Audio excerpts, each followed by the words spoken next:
نبی کریم صلی اللہ علیہ وسلم سے سچے پیار کرنے والوں، آؤ قرآن کی اس آیت مقدسہ پہ عمل کرنے کی کوشش کرو، جس سے آپ کو یہ پتہ چلتا ہے کہ ہر انسان کے اندر ایک نہ ایک چیز پائی جاتی ہے کہ انسان دنیا میں کسی نہ کسی کی پیروی کرتا ہے۔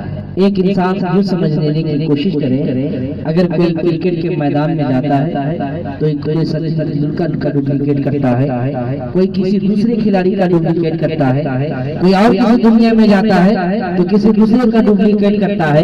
یعنی ایک انسان دنیا کو حاصل کرنے کے لیے دنیا دار کا پیروی کرتا نظر آتا ہے، لیکن اے نبی کے امتیوں، آپ کو بتانا چاہتا ہوں کہ اگر دنیا اور آخرت دونوں کو پانا چاہتے ہو تو دنیا دار کی پیروی نہیں بلکہ محبوب پروردگار کی زندگی کا پیروی کرنا شروع کرو تو کامیاب و کامرا ہوتے نظر آؤ گے۔ آخر کیسے؟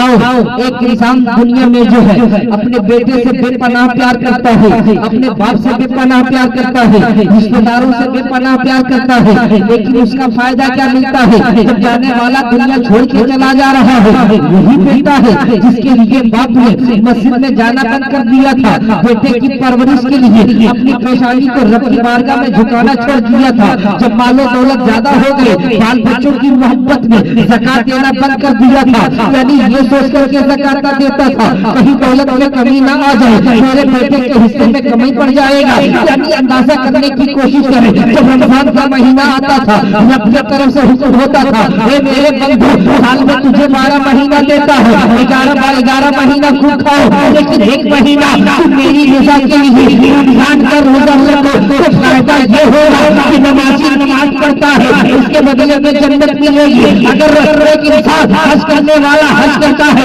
ایک حاجی حج کر لیتا ہے اس کے بدلے میں جنت ملے گی۔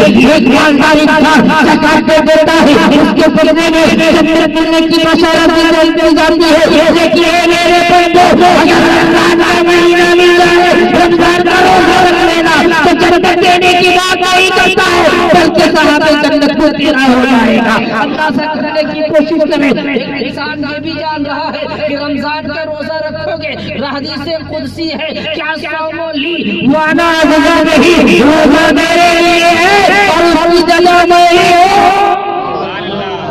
اندازہ کرو، اس کے بعد بھی ایک باپ جو بیٹے سے بے پناہ پیار کرتا ہے سوچتا ہے رمضان کا روزہ رکھیں حضرت، رمضان کا روزہ رکھیں گے بھوک لگ جائے گی، میں نے تو مزدوری نہیں کر پاؤں گا، روپیہ پیسہ نہیں کما پاؤں گا، تو عید کے دن بیٹے کو اچھا کپڑا کہاں سے پہناؤں گا، اس کی ہر فرمائش کیسے پورا کروں گا۔ سمجھنے کی کوشش کرو، ایک دیتا ہے آپ دنیا میں اس بال بچوں کی پرورش کے لیے اپنے پیشانی کو رب کی بارگاہ میں جھکانا چھوڑ دیے ہو، اپنے مال کو پاک کرنے کے لیے زکات دینا بند کر دیے ہو، مالک کی استطاعت ہو کر بھی حج کرنا چھوڑ دیے ہو، آپ ہر عبادت خیر سے اپنے آپ کو روک رکھے ہو، کبھی آپ نے سمجھنے کی کوشش کیا وہ بیٹے کا سہارا جب مجھے دور میں چاہیے تھا، جب وہ بیٹا سہارا دے رہا ہے، جب وہ بیوی سہارا دے رہی ہے، جب وہ رشتے دار سہارا دے رہے ہیں، آپ آئیں گے نہیں، لیکن آپ نبی کے ساتھ قربان ہو جاؤ۔ اس نبی نے ہم سب سے بے پناہ ڈال دیا ہے، جہاں دنیا کی ساری محبتیں ساتھ چھوڑ دیتی ہے نبی کی محبت کا مطلب۔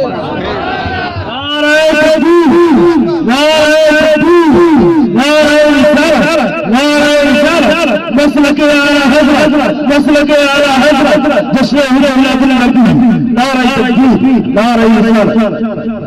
صرف بتانا یہ چاہتا ہوں دنیا کی ساری محبتیں ایک نبی کا چاہنے والا، ایک نبی کے ذات سے بے پناہ پیار کرنے والا، نبی کا عاشق جب دنیا چھوڑ کے جاتا ہے تو اپنے بال بچوں کی طرف نظر اٹھا کر کے دیکھتا ہے، آج میری آنکھ بند ہو گئی، سانسیں جو ہے ساتھ دینا بند کر دیا، وہی بیٹا جو کل تک مجھے پوچھتا نہیں تھا آج رو رہا ہے، وہی بیوی جو میری حکم کی فرمانبرداری نہیں کرتی تھی آج بھڑک رہی ہے، وہی رشتے دار جو مجھے دیکھنا پسند نہیں کرتے تھے آج آ کر کے گلے سے گلے ملا کر رو رہے ہیں. جانے والا کہتا ہے اے میرے رشتے داروں رونے کی وجہ کیا ہے؟ رونے کی وجہ کیا ہے؟ بلکنے کی ضرورت کیا ہے؟ ارے جس محبت کے لیے میں پوری دنیا میں ترسا کرتا تھا اور وہ محبت میری کامیاب نہ ہوئی، اب وہ محبت کامیاب ہونے چلی ہے. اس لیے جس آقا کو دیکھنے کے لیے دنیا میں تڑپا کرتا تھا، جب محنت اور مزدوری کیا اس نیت سے کیا کہ زندگی میں ایک بار روضہ مصطفیٰ کی زیارت کر لو تاکہ آقا کے فرمان کے تحت میری شفاعت جو ہے رب تبارک و تعالیٰ کے پیارے محبوب پر واجب ہو جائے، وہ بھی میں نے پورا نہ کر سکا، خواب میں آقا کا دیدار بھی نہ کر سکا. اے میرے رشتے داروں آخر کیوں آنسو بہا رہے ہو، رو کیوں رہے ہو؟ ہر ایک انسان کے اندر تغیر و تبدیلیاں آئی تو پرانی بات ہے. کہو کہ کیسے؟ حضرات تھوڑی دیر سمجھنے کی کوشش کرو. ایک انسان دنیا میں آیا، دنیا میں آنے سے پہلے کہاں ہے؟ آپ کہو گے دنیا میں آنے سے پہلے اس کا ایک مقام ہے جسے ہم اور آپ کہتے ہیں ماں کے شکم. ایک انسان دنیا میں آیا نہیں ہے، پرورش پا رہا ہے. اس کی غذا کیا ہے؟ ماں کے جسم کے خون ہے. آنے اندازہ کریں ایک بچہ اپنے دنیاوی زندگی کو پانے سے پہلے ماں کے پیٹ والی زندگی کو پایا اور اس ماں کے پیٹ کی زندگی میں پرورش پا رہا ہے اور وہاں تیاریاں کسی کر رہا ہے. میں تفصیلی گفتگو نہ بیان کر کے صرف پوائنٹ دے کر کے گزرنا چاہتا ہوں. ایک انسان ماں کے پیٹ میں زندگی گزار رہا ہے. دوستوں ذہن کو حاصل کرنے کی کوشش کرو. آج دنیاوی عیش و عشرت کو پانے کے لیے چند دوست و احباب مل جاتے ہیں، چند رشتے دار کے دوست و احباب ساتھی مل جاتے ہیں. نہ خدا کی وحدانیت یاد آتی ہے، نہ حضور کی رسالت یاد آتی ہے، نہ غوث پاک کی محبت یاد آتی ہے، نہ خواجہ معین الدین چشتی کی چاہت یاد آتی ہے. دوست سامنے ملتے ہیں. دوست کہاں چلا جائے؟ چلو تندوری گھومنے کے لیے جائے. کیا کیا جائے؟ کسی کو آرڈر دیا جائے، 2 کلو مرغا بنائے اس کے بعد بوتل لا کر کے پیا جائے. سمجھنے کی کوشش کرو تم دنیاوی زندگی کتنے برباد کر رہے ہو. آخر آپ کو درس عبرت ملتا کیا ہے؟ آپ دنیا میں زندگی گزار رہے ہو کہ ذات کی زندگی پر تمہیں چلنا چاہیے، کہ ذات کو راضی کرنا چاہیے.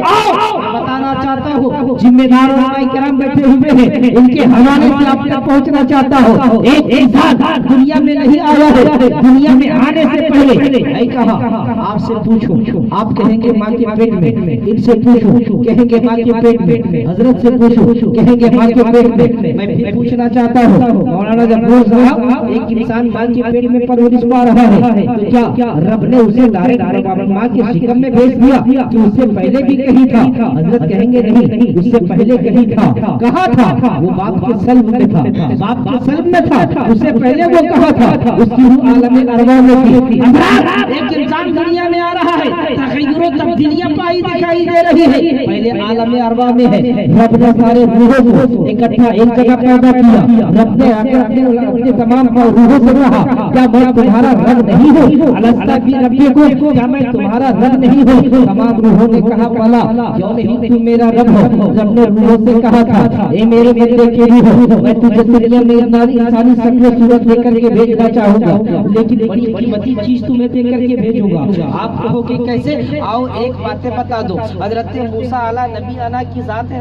حضرت موسیٰ علیہ السلام رب کی بارگاہ میں کوہ طور پہ ہم کلامی کرنے کے لیے جا رہے ہیں کہ موسیٰ علیہ السلام کا ایک امتی سامنے آیا جو مال و دولت میں بڑا رئیس تھا. موسیٰ علیہ السلام کے بارگاہ میں آ کر کے کہا اے موسیٰ علیہ السلام آپ رب سے ہم کلامی کرتے ہو؟ ہاں ہم رب سے ہم کلامی کرتے ہیں. بندے کی باتیں رب تک لے کے جاتے ہو. ہاں جاؤ اپنے رب سے کہہ دینا، میرے خدا سے کہہ دینا بلا بندے کو تو نے اتنے مال و دولت دیا ہے، مال و دولت اس کا کم کر دو.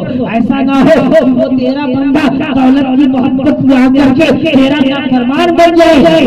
خدا کی بارگاہ میں یہ کہہ دینا کہ میری دولت کو کم کر دے، میری دولت کو وہ تھوڑا سا گھٹا دے، میری دولت میں تخفیف کر دے. حضرت موسیٰ نے کہا ٹھیک ہے چلو میں چلتا ہوں اور تیری فریاد جو ہے رب کی بارگاہ میں پیش کر دیتا ہوں. تم مال و دولت یعنی مال و دولت میں تخفیف چاہتے ہو، میں تیرے اپنے خدا کی بارگاہ میں جاؤں گا، تیری یہ بات رب تک پہنچا دوں گا. حضرات ذہن کو حاصل کرنے کی کوشش کرو. ایک اللہ کے پیغمبر کے بارگاہ میں ان کا امتی آ رہا ہے، کہہ رہا ہے اپنے خدا سے جا کے یہ کہہ دے کہ میرے مال میں تخفیف کر دے، میرے مال میں کچھ کمیاں کر دے.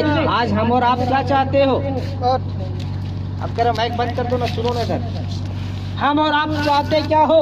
ہمارا اور آپ کا مقصد یہ ہوتا ہے کتنے دولت ہمارے اور آپ کے پاس آوے، دولت کی لالچ اتنی ہوتی ہے، جگہ جگہ پر گھومتے پھرتے نظر آتے ہو، اور دولت جب سامنے آ جائے تو ہم اور آپ اس چیز کی تمیز نہیں کرتے ہو کہ یہ دولت حلال کی ہے کہ حرام کی ہے، فقط دولت چاہیے تو کہا۔ لیکن موسیٰ کے زمانے کے اس انسان سے درس عبرت حاصل کرنے کی کوشش کرو۔ اے موسیٰ، رب کی بارگاہ میں جا کے یہ پیغام دے دو کہ میری مال میں تخفیف کر دے، ایسا نہ ہو کہ مال کی فراوانی کی وجہ سے میں آپ سے اپنے رب کا نافرمان بندہ نہ بن جاؤں۔ حضرت موسیٰ نے کہا ٹھیک ہے، میں رب کی بارگاہ میں غلامہ کا کوہ طور پہ جاؤں گا، تیری بات رب کی بارگاہ میں رکھ دوں گا۔ حضرت موسیٰ نکلتے ہوئے کچھ ہی دور آگے بڑھے کہ دیکھتے کیا ہے، تھوڑی دیر ذہن کو رکھیں، اگر اس بات پہ تم عمل نہیں کرو گے تو زندگی میں بے راہ روی ہو جاؤ۔ صرف اصلاح کے لیے باتیں بتانا جا رہا ہوں، اتنے دیر مجھے پروگرام کرنے کی کوئی ضرورت نہیں تھی، الحمدللہ 2000 کا پروگرام چھوڑ رہا ہوں، لیکن صرف آپ لوگوں کی محبت ہے کہ صرف درس عبرت حاصل کر لیں، اور محفل کو اگر ڈرامہ کا بنا لو گے تو ہم سے برا کوئی نہیں، سمجھنے کی کوشش کرو۔ حضرت موسیٰ علیہ السلام اس بندے کی بات کو لے کر کے کوہ طور پہ جا رہے ہیں، راستے میں دیکھتے ہیں صدر صاحب کہ ایک آدمی ہے جس کے جسم میں کپڑا نہیں ہے، ایک پھٹے پیوند بھی نہیں ہے، ایک ریت پہ بیٹھ کر کے بالو پہ بیٹھ کر کے بالو کو اپنے اوپر ڈھانپ رہا ہے، بالو کو اپنے اوپر ڈھانپ رہا ہے، اور ڈھانپتے ڈھانپتے اتنا ڈھانپا کہ اتنا ڈھانپے ہوا ہے، صرف ناف سے لے کر حضرت نیچے تک ڈھانپے ہوا ہے۔ اور موسیٰ علیہ السلام جیسے ادھر سے گزرے، اس انسان نے آواز دی، اے موسیٰ، آپ اللہ کے نبی ہو؟ ہاں اللہ کے نبی ہو۔ کوہ طور پہ جا رہے ہو؟ ہاں کوہ طور پہ جا رہے ہو۔ کس لیے جا رہے ہو؟ رب سے ہم کلامی کرنے کے لیے۔ تو ایک میرا پیغام رب کی بارگاہ میں، ایک میرا پیغام رب کی بارگاہ میں لیتے جاؤ۔ اے بندے، کون سا پیغام؟ پیغام یہی ہے کہ جا میرے خدا سے کہہ دینا کہ اگر رب نے مجھے دولت نہ دی تو زندگی کیوں دی؟ سب سے دنیا میں زیادہ غریب مجھے کیوں پیدا کیا؟ آخر جب غربت مجھ کو دینی ہی تھی، جسم پہ پھٹے پرانے لباس بھی نہیں ہے، میں ننگا ہوں، اپنے جسم کو ریت سے چھپا رہا ہوں، بالوں سے چھپا رہا ہوں، مجھ سے زیادہ غریب دنیا میں کوئی نہیں ہے۔ خدا سے جا کے کہہ دینا کہ وہ بندہ دولت مانگ رہا ہے۔ فرق محسوس کرے، ایک بندہ موسیٰ سے پیغام بھیج رہا ہے، موسیٰ خدا سے جا کے کہہ دو کہ میری مال میں تخفیف کر دے، اور ایک بندہ یہ کہہ رہا ہے کہ خدا کی بارگاہ میں میری شکایت کر دینا کہ آخر میں نے مجھ سے غلطیاں کیا ہوئی، اگر مجھے زندگی دی تو مجھے دولت کیوں نہیں دی، سب سے زیادہ غریب مجھے کیوں رکھا؟ حضرات موسیٰ علیہ السلام دونوں کی پیغام کو لے کے کوہ طور پہ چلے گئے۔ رب تبارک و تعالیٰ سے ہم کلام ہوئے، ہم کلام ہونے کے بعد اب آنے کا وقت ہے۔ موسیٰ علیہ السلام نے کہا مولا، آتے وقت راستے میں دو بندے ملے تھے، بولو سبحان اللہ، سبحان اللہ، ایک بار تو آپ بولو سبحان اللہ۔ تیرے دو بندے ملے تھے، لیکن دونوں کی الگ الگ باتیں میں نے پڑھی۔ ایک بندہ یہ کہہ رہا تھا کہ جا کے میرے خدا سے کہہ دو کہ میری مال کو تخفیف کر دے، یعنی کم کر دے، مال میں میرا بہت زیادہ اضافہ ہو رہا، ایسا نہ ہو کہ مال و دولت کا انبار بڑھ جائے اور میں رب کا نافرمان بندہ نہ بن جائے۔ دیکھیے خوف خدا دل میں کیسے، تو کیا ہوا، کیا کیا جائے؟ موسیٰ علیہ السلام کہتے ہیں مولا اس کے مال کو تخفیف کر دو۔ تو اللہ تبارک و تعالیٰ نے موسیٰ سے کہا ہے میرے موسیٰ جا اس میرے بندے سے کہہ دینا کہ تو اپنے خدا کا ذکر و اذکار کرنا بند کر دے، تیری مال میں کمی آ جائے۔ رب نے پیغام موسیٰ علیہ السلام سے بھیجا ہے، موسیٰ جا میرے اس بندے سے کہہ دینا کہ تو اپنے خدا کی عبادت بندگی ذکر و اذکار کرنا چھوڑ دے، اپنے رب کا شکریہ ادا کرنا چھوڑ دے، تیرے مال میں کمی آ جائے گی۔ یہ بات ہے حضرت موسیٰ بھی پیغام لے لی۔ دوسرا کون سا بندہ ہے؟ حضرت موسیٰ علیہ السلام کہتے مولا ایک وہ بندہ جس کو میں نے راستے میں آتے وہ دیکھا کہ ریت سے بیٹھ کر کے اپنے اوپر ریت کو ڈھانپ رہا تھا، اڈیل رہا تھا، یعنی اپنے جسم کو چھپا رہا تھا۔ شکایت یہ کیا کہ مولا نے اگر مجھے زندگی دی تو دولت کیوں نہیں دی، مجھے غریب کیوں پیدا کیا؟ حضرات ذہن کو حاضر رکھیں، اگر اس بات پہ عمل اگر کر لیں گے آپ تو آپ بیڑا پار۔ رب نے کہا ہے میرے موسیٰ بتا میں نے اس بندے کو غریب کیسے رکھا؟ ارے دنیا میں ایک انسان سے پوچھ، اس انسان سے پوچھ جس کو میں نے پاؤں نہیں دیا، پاؤں کی حقیقت کیا ہے؟ اس انسان سے پوچھ جس کو زندگی میں نے دی لیکن ہاتھ نہیں دیا، ہاتھ کی اہمیت کیا ہے؟ ہاتھ کی قیمت کیا ہے؟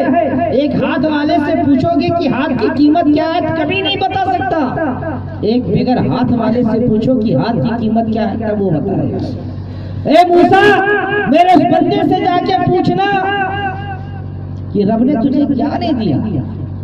دنیا کو دیکھنے کے لیے آنکھیں عطا کیا، بولو سبحان اللہ۔ دنیا کی ہر باتوں کو سننے کے لیے رب نے تجھے کان دیا، دنیا میں کے لوگوں کے سامنے اپنی بات کو پہنچانے کے لیے رب نے تمہیں زبان عطا کی، یعنی ہر اعضاء جسم کو رب نے تمہیں دیا، کسی اینگل سے تجھے رب نے غریب نہ رکھا، اب صرف تم محنت کر تو روزی پاتا نہ۔ سبحان اللہ۔ اے میرے موسیٰ اسے کہہ دینا کہ رب کو اگر تمہیں غریب پیدا کرنا ہوتا تو یا تو اپائش پیدا کر دیتا، یا تو نابینا پیدا کر دیتا، یا تو گونگا پیدا کر دیتا، یا تو تمہیں اندھا پیدا کر دیتا، یا تو تمہیں جو ہے بہرا پیدا کر دیتا، لیکن رب کا کروڑا احسان ہے کہ تمہیں آزائے جسم سے آراستہ اور سبحان اللہ، سبحان اللہ، بے شک سبحان اللہ۔ بتاؤ اس مجمع میں کتنے لوگ ہیں جو اپائش بیٹھے ہوئے ہیں؟ سب تو ہیں ہاتھ پر والے؟ کس نے دیا آپ کو یہ نعمت؟ خدا نے دی ہے نا، تو کتنے وقت اس نعمت کے بدلے میں رب کا شکریہ ادا کرتے ہو؟ رات دن کرتے ہو؟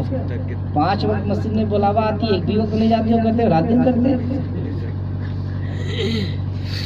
رب کا شکریہ ادا کرنا کیسا ہوگا؟ عالم ارواح نے اپنے بندوں سے سوال کیا تھا کیا میں تیرا رب نہیں ہوں؟ تمام روحوں نے کہا تھا بولا تو میرا رب۔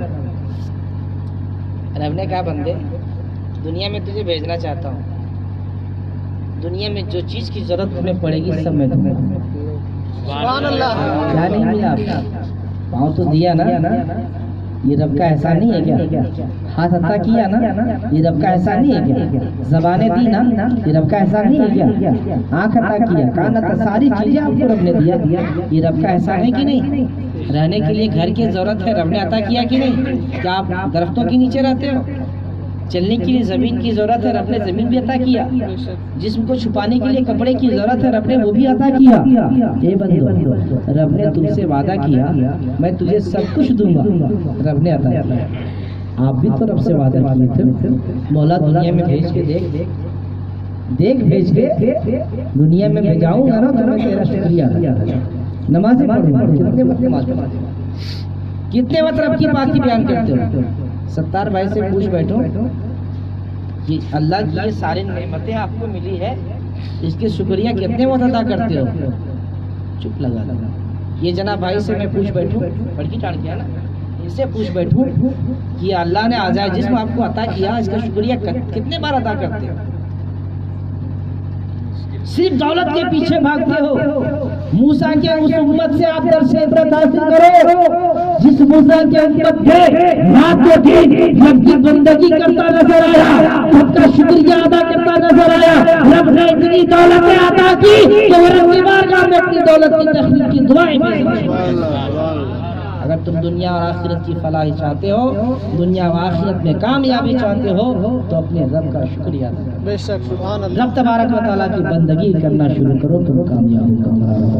باتیں بہت ہیں لیکن وہی بات ہے کہ اکثر و بیشتر لوگ میری بات میزائل کی طرح لگ جاتے ہیں، لیکن سمجھنے کی کوشش کرو۔ یہاں سے اٹھنا، تھوڑی دیر اپنے گھر میں جا کے کنارے میں بیٹھنا، بیوی کو سائڈ کر دینا، بال بچوں کو سائڈ کر دینا، تھوڑی دیر اپنی زندگی کے بارے میں سوچنا۔ جو نوجوان یہاں میرے بیٹھے ہوئے ہیں، اگر بھولے سے کبھی اس چیز کو ہاتھ لگا دیں جس چیز کے بارے میں حضرت علی کہتے ہیں حضرت کہ اگر کسی جگہ پہ شراب کا ایک قطرہ گر جائے اور اس شراب کی قطرہ کو گرنے کے بعد کوئی انسان اگر اس مٹی کو 7 مرتبہ وہاں سے اکھاڑ کر کے باہر پھینک دے، اس شراب کی قطرہ جا گرا ہوا، اس مٹی کو اکھاڑ کے وہاں سے دور پھینک دے 7 مرتبہ، پھر مٹی جمع ہو پھر پھینک دے، پھر مٹی جمع پھر پھینک دے، اس کے بعد اگر وہاں کوئی مسجد بنائی جائے تو حضرت علی وہاں نماز پڑھنا پسند نہیں کرے۔ اندازہ کریں شراب کے ایک قطرہ اگر کہیں گر جائے، علی کہتے ہیں کہ اس جگہ کی مٹی کو اگر 7 مرتبہ پاک بھی کیا جائے، اٹھا کے پھینک دیا جائے اور مسجد تعمیر کی جائے تو علی وہاں نماز پڑھنا پسند